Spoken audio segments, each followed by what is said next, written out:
Hello दोस्तों आज की हमारी वीडियो में हम बाय केस लायबिलिटी के बारे में डिस्कस करेंगे। अगर मेरे दोस्तों आपने हमारे चैनल को सब्सक्राइब नहीं करा है तो पहले अभी चैनल को सब्सक्राइब कर दें, क्योंकि आपको इस चैनल में लॉ से रिलेटेड बहुत सारी वीडियोस मिलेंगी। आप हमारे चैनल में जाओगे, प्ले लिस्ट में जाओ, आपको Indian constitution, law of contract, jurisprudence, Indian penal code और भी बहुत सारे सब्जेक्ट पे वीडियोस मिल जाएंगी। इसके साथ साथ अगर आप बीएससी नर्सिंग या फिर आप बीएलएलबी कर रहे हो, आप सोशियोलॉजी पढ़ते हो तो सोशियोलॉजी के सब्जेक्ट की वीडियोस बहुत सारी मिल जाएंगी। आपको पॉलिटिकल साइंस की काफ़ी वीडियोस मिल जाएंगी। पॉलिटिकल साइंस में हमने बहुत अच्छी अच्छी वीडियो बनाई हैं। तो अगर आपने हमारे चैनल को सब्सक्राइब नहीं किया है, अभी के अभी चैनल को सब्सक्राइब करें। और इसके साथ साथ आप हमें हमारे Instagram page law with twins में जरूर फॉलो करें, क्योंकि अगर आप हमसे बात करना चाहते हैं, कोई आपकी क्वेरी है, कोई आपका लीगल मैटर है, उसके रिगार्डिंग कोई लीगल हेल्प लेना चाहते हैं, आप वहाँ हमें मैसेज कर सकते हैं, वहाँ पे आप हमसे बात कर सकते हैं।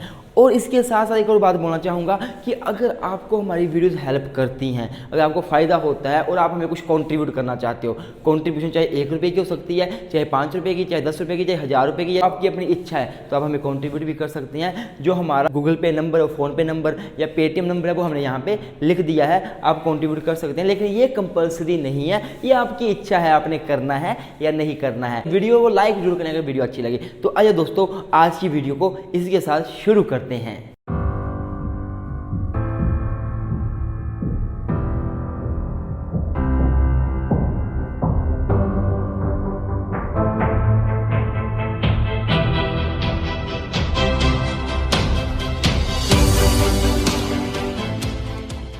हाँ जी गाइज, तो गाइज मैंने यहाँ पे सब कुछ इंट्रोडक्शन जो भी आप लिख सकते हो अपने पेपर में या कहीं भी, ये मैंने लिख दी है। चाहे वीडियो लंबी ना हो इसलिए पहले लिख दिया, तो मैं आपको समझा देता हूँ। तो गाइज अगर बात की जाए इंट्रोडक्शन की, जो मैं बोलूँगा आप लिख सकते हो।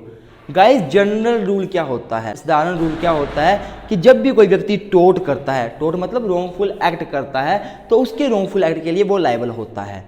अगर मैं कोई रॉन्गफुल एक्ट कर रहा हूँ तो मैं ही अपने रॉन्गफुल एक्ट के लिए लायबल होऊंगा। और अगर मुकेश सर कोई रॉन्गफुल एक्ट कर रहे हैं, अर्थात कोई टोट कमिट कर रहे हैं, तो मुकेश सर लायबल होंगे अपने रॉन्गफुल एक्ट के लिए। मैं कभी भी मुकेश सर के रॉन्गफुल एक्ट के लिए लायबल नहीं हो सकता, और ना ही मेरे रॉन्गफुल एक्ट के लिए कोई और लायबल हो सकता है। मैं लायबल होऊंगा, जो काम करेगा वह भुगतेगा, अर्थात मैं कोई रॉन्गफुल एक्ट करता हूं मैं लायबल होऊंगा। लेकिन जो बाय केस लायबिलिटी का प्रिंसिपल है, ये इस जनरल रूल की एक्सेप्शन है, अपवाद है। बोलने का मतलब ये हुआ कि बाय केस लायबिलिटी में क्या होता है कि एक व्यक्ति रॉन्गफुल एक्ट करता है, टोट करता है, पर उसके टोट के लिए, उसके रॉन्गफुल एक्ट के लिए वो व्यक्ति तो लायबल होता ही है, पर उसके साथ साथ दूसरा व्यक्ति, कोई और भी व्यक्ति भी लायबल हो जाता है और व्यक्ति को भी लायबल हेल्ड कर दिया जाता है। अर्थात मान लो मैं कोई रॉन्गफुल एक्ट करूंगा, कोई टोट करूंगा, मैं तो लायबल होऊंगा, पर मेरे साथ साथ कोई और व्यक्ति भी लायबल हो सकता है, उसको भी कंपनसेशन देना पड़ सकता है। गाइज अब एक क्वेश्चन ये बनता है कि ऐसा कैसे हो सकता है, मैं टोट कर रहा हूं तो उसके मेरे एक्ट के लिए कोई और लायबल क्यों होगा? पहली बात तो ये है। और दूसरी बात, मेरे टोट के लिए क्या आप लायबल हो जाओगे? क्या वो लायबल हो जाएगा? क्या वो लायबल हो जाएगा? क्या कोई भी लायबल हो जाएगा? हर कोई तो लायबल नहीं हो सकता ना, इसलिए लायबल करने के लिए कोई कंडीशन तो होनी चाहिए। तो अगर मैं कोई रॉन्गफुल एक्ट करता हूँ, टोट करता हूँ, तो मेरे द्वारा किए गए टोट के लिए कोई और लायबल हो सकता है। इसके लिए जरूरी क्या है, मेरा और उस व्यक्ति के बीच कोई सर्टेन रिलेशनशिप होना चाहिए। अगर मैं कोई रॉन्गफुल एक्ट कर रहा हूँ तो मेरे रॉन्गफुल एक्ट के लिए मान लो कोई और व्यक्ति लायबल हो रहा है, कोई मान लो सपोज ए लायबल हो रहा है, तो ए तभी लायबल होगा अगर ए और मेरे बीच कोई रिलेशनशिप है। अगर कोई रिलेशनशिप होगा तभी लायबल होगा, ऐसे मैं लायबल नहीं होऊंगा। मैं तो लायबल होऊंगा रॉन्गफुल एक्ट करने वाला व्यक्ति, पर दूसरा व्यक्ति तभी लायबल होगा अगर उसका मेरे साथ कुछ रिलेशनशिप है।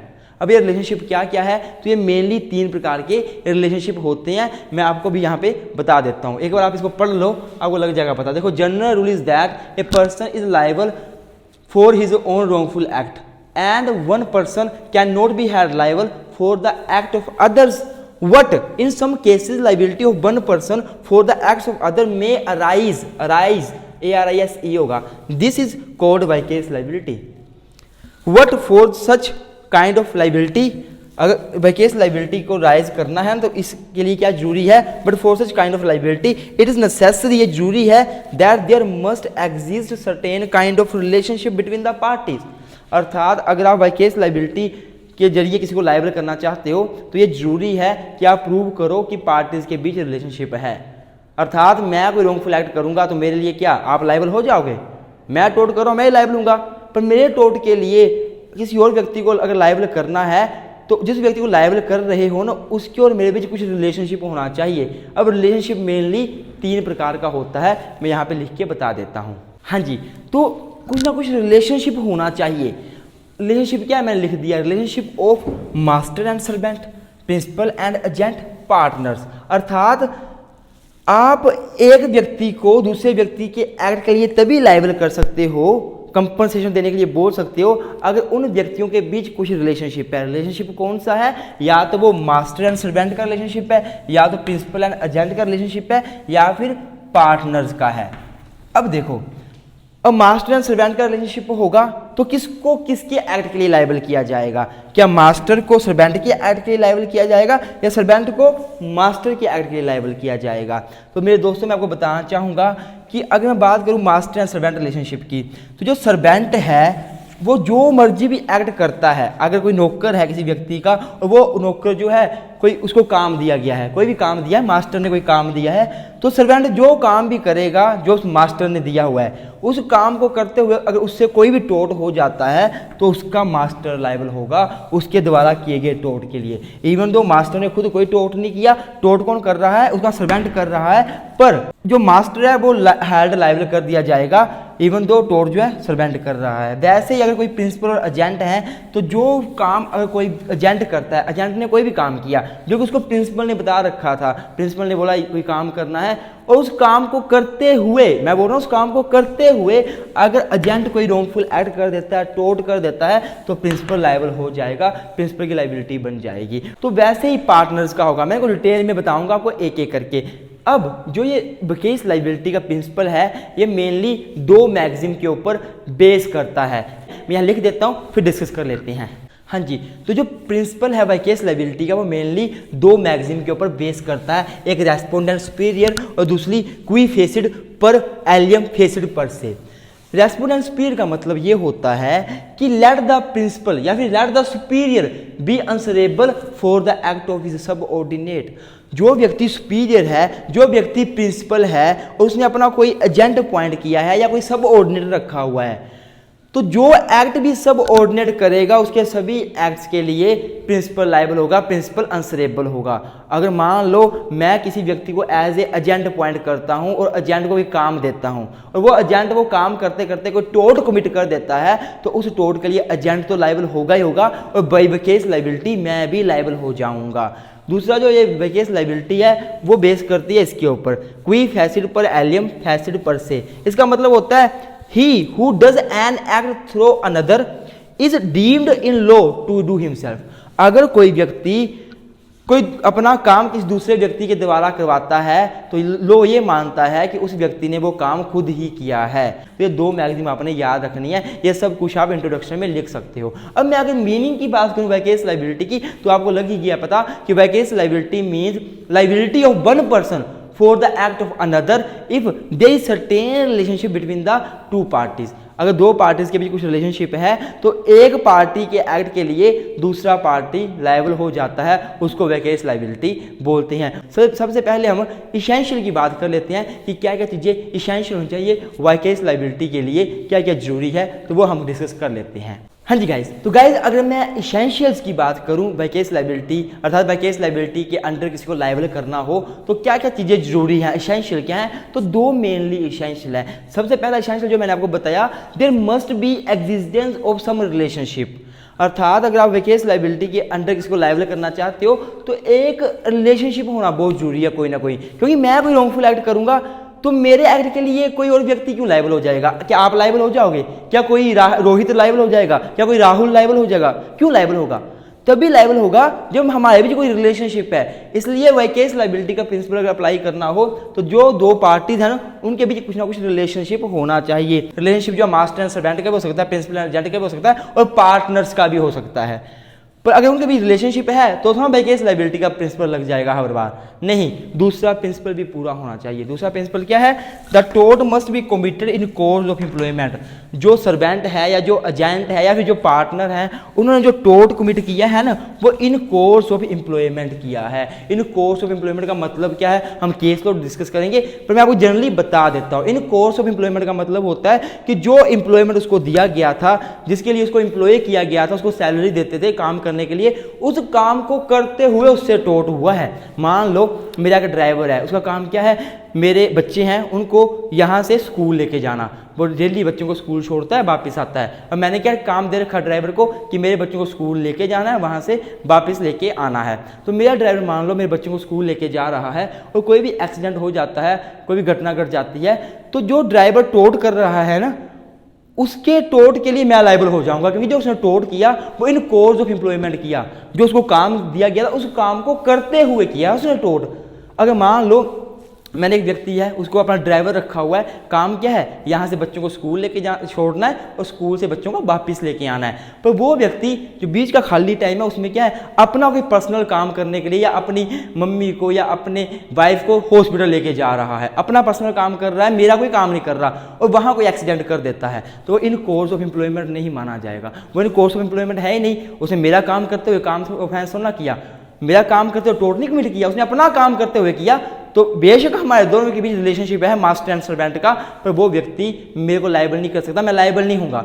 हम इसके लिए कुछ केस लो डिस्कस करेंगे, आपको और ज़्यादा क्लियर हो जाएगा। हाँ जी गाइस, तो गाइस ये जो केस लो है, इससे इन कोर्स ऑफ एम्प्लॉयमेंट का मतलब और समझ आ जाएगा आपको। देखो, टोट must be committed in course of employment. मैंने आपको बताया कि जो दो इसेंशियल है वो दो के दो इसेंशियल पूरे होने चाहिए, तभी आप टोट के लिए लायबल कर सकते हो। अर्थात दोनों पार्टीज के बीच रिलेशनशिप है, उससे बात नहीं बनेगी। आपको ये भी प्रूव करना पड़ेगा कि जो टोट सर्वेंट ने या एजेंट ने या पार्टनर ने किया है वो इन कोर्स ऑफ एम्प्लॉयमेंट किया है। तो इन कोर्स ऑफ एम्प्लॉयमेंट का मतलब क्या है मैंने आपको बता ही दिया, पर मैं इस केस लो के नजरिए और समझाता हूँ। हुआ क्या, state bank of India versus Shyama Devi. State bank of India में हुआ क्या, इस केस में क्या हुआ था, एक व्यक्ति था, मान लो मैं ही हूँ, मैं जो हूँ स्टेट बैंक ऑफ इंडिया में काम करता हूँ, स्टेट बैंक ऑफ इंडिया का एम्प्लॉई हूँ, अर्थात स्टेट बैंक ऑफ इंडिया मेरा प्रिंसिपल है, मैं उसका एजेंट हूँ, या स्टेट बैंक ऑफ इंडिया मेरा मास्टर है, मैं सर्वेंट हूँ। तो मैं घर जाता हूँ तो एक लड़की है, एक औरत है श्यामा देवी, शाम को वो मुझे पैसे देती है कि मेरे अकाउंट में जमा करवा देना। मैं पैसे लेता हूँ और उसके अकाउंट में जमा करवाता ही नहीं हूँ, और ना मैं उसको कोई रसीद देता हूँ। बहुत बार ऐसा हुआ, मैंने पैसे लिए पर जमा नहीं करवाए। फाइनली एक बार श्यामा देवी को पता लग गया कि मैं तो कोई पैसे जमा करवाता ही नहीं हूँ, और उसने मेरे ऊपर केस करने की कोशिश करी। तो मैं तो भाग गया, मैं तो वहाँ थाने रफू चक्कर हो गया। तो उसने क्या किया, मेरे भी हाथ में श्यामा देवी ने क्या किया, SBI state bank of India के ऊपर केस कर दिया। श्यामा देवी ने ये बोला कि मैं एसबीआई के पास काम करता हूं और मेरा और एसबीआई का रिलेशनशिप है, इसलिए मेरे रॉन्गफुल एक्ट के लिए एसबीआई को लायबल करने की कोशिश की गई। तो इसमें हुआ क्या, एसबीआई के ऊपर केस कर दिया श्यामा देवी ने कि सर आपका जो एम्प्लॉई है, इसने एम्प्लॉई ने रॉन्गफुल एक्ट किया है, टोट किया है, मुझे लॉस किया है, तो मुझे कंपनसेशन दिया जाए। लेकिन कोर्ट ने ये हेल्ड किया कि जो व्यक्ति था, जो मैं था, मैं इन कोर्स ऑफ एम्प्लॉयमेंट कभी काम नहीं कर रहा था, मैंने इन कोर्स ऑफ एम्प्लॉयमेंट काम किया ही नहीं, क्योंकि मैंने जो काम किया, जो टोट किया, वो इन कोर्स ऑफ एम्प्लॉयमेंट नहीं किया। क्योंकि इन कोर्स ऑफ एम्प्लॉयमेंट तब होता जब एसबीआई के द्वारा किए गए काम को करते हुए मैं कोई टोट कर देता। मान लो एसबीआई ने मुझे बोला कि आप एक काम करो, आप घर घर जाके पैसे लेकर आओ, इकट्ठा करके आओ। ये मेरे को एसबीआई ने काम दे दिया कि आप घर जाओ, घर से पैसे लेकर आओ, जो नहीं आ सकते उनके पैसे जमा कराओ और उनको रसीद दे दो। अगर ऐसा होता तो उनकी बात मानो एसबीआई की, मैं उनके द्वारा दिए गए निर्देश का पालन कर रहा हूँ, तब मैं टोट कमिट कर देता तो मैं लायबल होता। पर इस केस में ऐसा कुछ नहीं था, वो पर्सनल कैपेसिटी में काम किया गया था, इसलिए कोर्ट ने एसबीआई बैंक को लायबल नहीं किया, क्योंकि कोर्ट ने बोला कि ठीक है, प्लेंटिफ और डिफेंडर दोनों के बीच जो है रिलेशनशिप एग्जिस्ट करता है, अर्थात जो व्यक्ति भाग गया है, मतलब मेरे और एसबीआई के बीच कुछ ना कुछ रिलेशनशिप तो एग्जिस्ट करता है, मास्टर एंड सर्वेंट का हो या प्रिंसिपल एंड एजेंट का हो, पर पहला एसेंशियल पूरा हो रहा है, दूसरा नहीं हो रहा। तो जो मैंने काम किया वो इन कोर्स ऑफ एम्प्लॉयमेंट नहीं किया, वो मैंने out of course of employment किया, मैंने पर्सनल कैपेसिटी में किया। आई होप आपको समझ आ रहा है। इसके रिगार्डिंग एक दो केस और डिस्कस कर लेते हैं जो बहुत ही इंपॉर्टेंट है। हाँ दोस्तों, तो दोस्तों अगर मैं बात करूं BEd versus London omnibus company की, इस केस में क्या हुआ, ये भी इन कोर्स ऑफ एम्प्लॉयमेंट से डील करता है। इस केस में क्या हुआ, एक व्यक्ति था, मतलब एक बस थी, बस के ड्राइवर और कंडक्टर थे। वो कहीं पे रास्ते में बस को रोकते हैं खाना खाने के लिए, और ड्राइवर और कंडक्टर खाना खा रहे होते हैं। कंडक्टर पहले खाना खा लेता है, तो कंडक्टर खाना खा के बाहर निकलता है और वो सोचता है कि बस जो है वो खड़ी है, इसको मैं मोड़ देता हूँ, तब तक ड्राइवर आएगा तो फिर जल्दी हो जाएगी। तो कंडक्टर को किसने बोला नहीं कि बस को मोड़ो, बस को कुछ करो, वो खुद ही गया और बस को मोड़ने लग पड़ा। और जब बस को मोड़ रहा था तो बियर्ड नामक बंदे के साथ उसका एक्सीडेंट हो गया, बियर्ड को चोट आ गई। तो बियर्ड ने क्या किया, जो लंदन ओमनी बस कंपनी थी, अर्थात जिस कंपनी की बस थी ना, कंपनी की बस होगी, उस कंपनी के ऊपर, उस कंपनी का नाम था लंदन ओमनी बस कंपनी।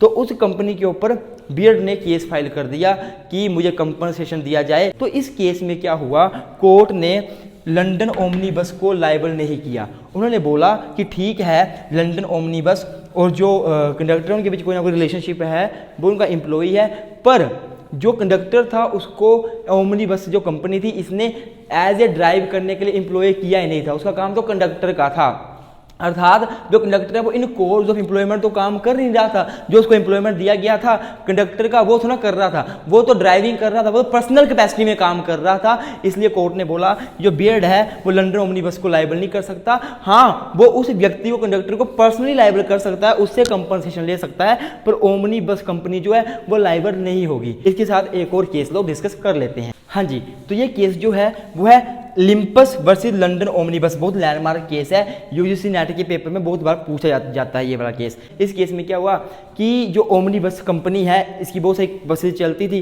तो ये अपने एम्प्लॉई को पहले ही रिटर्न में उसे लिखवा लेते हैं कि आप कभी भी किसी भी और बस के साथ जो रेस नहीं लगाओगे। तो हुआ क्या, एक बार जो ओमनी बस है, ये लंदन ओमनी बस जो थी, वो रेस लगाने लग पड़ी। जब रेस लगाने लगा तो इसका एक्सीडेंट हो गया और लिम्पस नाम के व्यक्ति को बहुत इंजरी आई। लिम्पस ने जो कंपनी के ऊपर डायरेक्ट केस कर दिया कि जो कंपनी है इसकी ही बस की वजह से मुझे इंजरी आई है, तो कंपनी वकेसली लायबल होनी चाहिए अपने एम्प्लॉइज़ के एक्ट के लिए, क्योंकि कंपनी जो है प्रिंसिपल है, एम्प्लॉई एजेंट है, या कंपनी मास्टर है, एम्प्लॉई सर्वेंट है, तो कंपनी लायबल होनी चाहिए अपने एम्प्लॉई के एक्ट के लिए।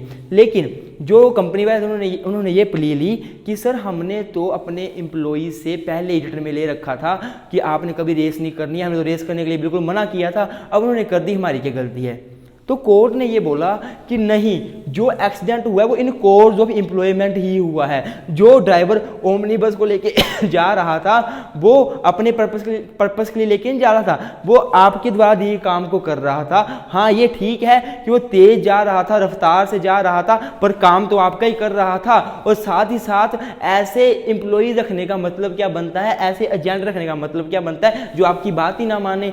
आपने चाहे रिटर्न में लिया हो, चाहे जैसे मुझे लिया हो, पर वो जो काम कर रहा था वो पर्सनल कैपेसिटी में अपने पर्पस के लिए नहीं कर रहा था, वो आपके पर्पस के लिए कर रहा था, तो कंपनी को लायबल किया गया। अब हम फाइनली बात करेंगे कि इंडिपेंडेंट कॉन्ट्रैक्टर और सर्वेंट में क्या फर्क है, सर्वेंट कैसे इंडिपेंडेंट कॉन्ट्रैक्टर से अलग होता है, इसको डिस्कस कर लेते हैं। तो गाइज, हमने वकेस लायबिलिटी के इंट्रोडक्शन को पढ़ा, मीनिंग को पढ़ा, मतलब समझा, इसके एसेंशियल पढ़े, फिर इन कोर्स ऑफ एम्प्लॉयमेंट का क्या मतलब होता है वो समझा, केस लो किए डिस्कस। अब हम ये डिस्कस कर लेंगे कि सर्वेंट और इंडिपेंडेंट कॉन्ट्रैक्टर में क्या फ़र्क होता है। हाँ जी, तो अब हम डिस्कस कर लेते हैं difference between servant and independent contractor. Servant जो है वो इंडिपेंडेंट कॉन्ट्रैक्टर से अलग होता है। जब आपको मास्टर एंड सर्वेंट का रिलेशनशिप पूछेंगे तो यह हेडिंग लिखना जरूरी है। सर्वेंट का मतलब क्या होता है, एक नौकर, एक व्यक्ति जो आपके द्वारा दिए कार्य को करता है। मान लो मैंने एक नौकर रखा है, उसका काम क्या है, मेरी गाड़ी को चलाना, वो मेरा ड्राइवर है।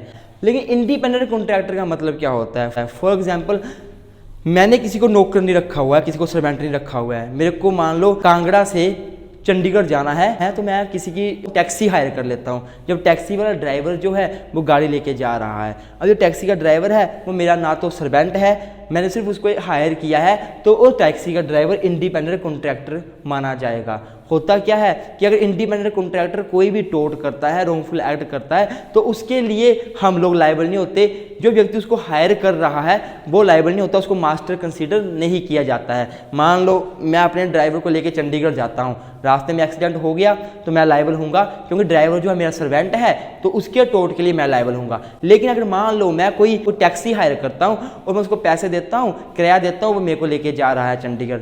तब वो अगर रास्ते में कोई एक्सीडेंट कर देता है तो मैं उसके द्वारा किए गए एक्सीडेंट के लिए लायबल नहीं होऊंगा, क्योंकि वो एक इंडिपेंडेंट कॉन्ट्रैक्टर है। इसके ऊपर एक केस लो डिस्कस कर लेते हैं, आपको और क्लियर हो जाएगा। हाँ जी, तो एक केस हुआ गोविंदराजुल वर्सेस गोविंदराजा मुडलियार। इस केस में क्या हुआ, एक व्यक्ति जो था वो अपनी कार एक मैकेनिक को देता है ठीक करने के लिए, उसकी सर्विस करने के लिए। तो मैकेनिक को वो कार देके चला जाता है। मैकेनिक पूरी सर्विस करता है, कार को ठीक करता है। उसके बाद वो कार का एक ना चक्कर लगाने जाता है कि चेक करूं मैं कार प्रॉपर चल रही है या नहीं चल रही है। लेकिन मैकेनिक जब कार को लेके जा रहा होता है तो वो कोई रास्ते में एक्सीडेंट कर देता है, टोट कमिट कर देता है।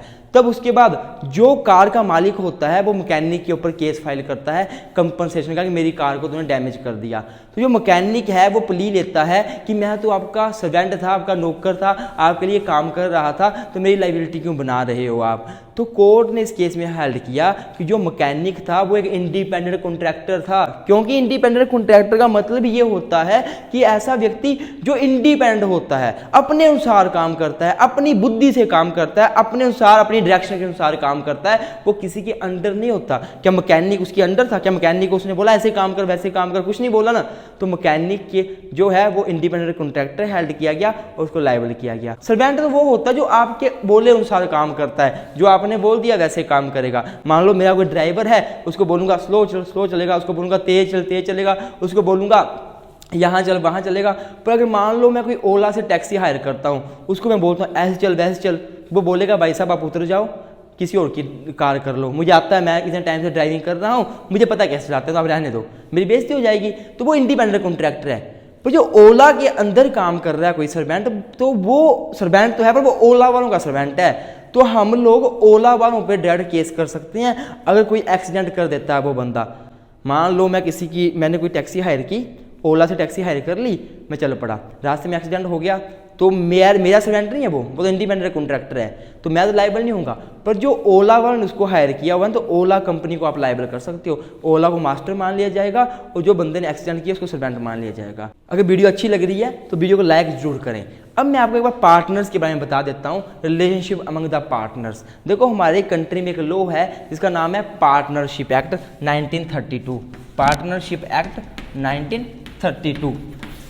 इस लॉ के अकॉर्डिंग इंडिया में पार्टनरशिप जो है रेगुलेट होती है। तो ये जो लॉ है ये बोलता है कि जितने भी पार्टनर अगर बनते हैं फर्म के कोई पार्टनर बनते हैं, तो जो एक पार्टनर है उसको दूसरे पार्टनर का एजेंट माना जाएगा और प्रिंसिपल भी माना जाएगा। अर्थात जो पार्टनर है ना वो एक दूसरे के एजेंट और प्रिंसिपल रहेंगे, और जो लाइबिलिटी प्रिंसिपल और एजेंट की बनती है वही लाइबिलिटी पार्टनर की मानी जाएगी। अर्थात अगर एक एजेंट के काम करने के लिए प्रिंसिपल लायबल होता है तो एक पार्टनर के टोट करने के लिए दूसरा पार्टनर भी लायबल होगा। मान लो एक फर्म के 4 पार्टनर हैं, 1 2 3 4। मान लो 4 पार्टनर में से जो एक है, पहला पार्टनर है, उसने अपना काम करते हुए फ्रॉड कर दिया किसी बंदे के साथ, किसी व्यक्ति के साथ इन कोर्स ऑफ एम्प्लॉयमेंट। जो पार्टनरशिप थी, फर्म बनाई हुई थी, उस काम को करते हुए किसी तीसरे बंदे के साथ फ्रॉड कर दिया। मान लो पैसा खा गया या पैसा नहीं दिया किसी का, तो जितने भी बाकी पार्टनर हैं वो सभी लायबल होंगे। और जो व्यक्ति के साथ टोट हुआ है, फ्रॉड हुआ है, वो किसी भी पार्टनर के ऊपर केस फाइल कर सकता है। सभी एक दूसरे के एक्ट के लिए लायबल किए जाएंगे। ये पार्टनरशिप एक्ट में बात बोली हुई है कि पार्टनर्स का जो रिलेशनशिप है वो प्रिंसिपल और एजेंट की तरह माना जाएगा। सेक्शन 18 जो है पार्टनरशिप एक्ट का, वो ये बात बोलता है कि पार्टनर जो है एक दूसरे के एजेंट के रूप में ट्रीट किए जाएंगे। अगर वीडियो अच्छी लगे वीडियो को लाइक करें, चैनल को सब्सक्राइब करें। अगर कंट्रीब्यूट करना चाहते हैं तो कंट्रीब्यूट भी कर सकते हैं। आई होप आपको वीडियो अच्छी लगी है। Thank you so much. मिलते हैं नई वीडियो में।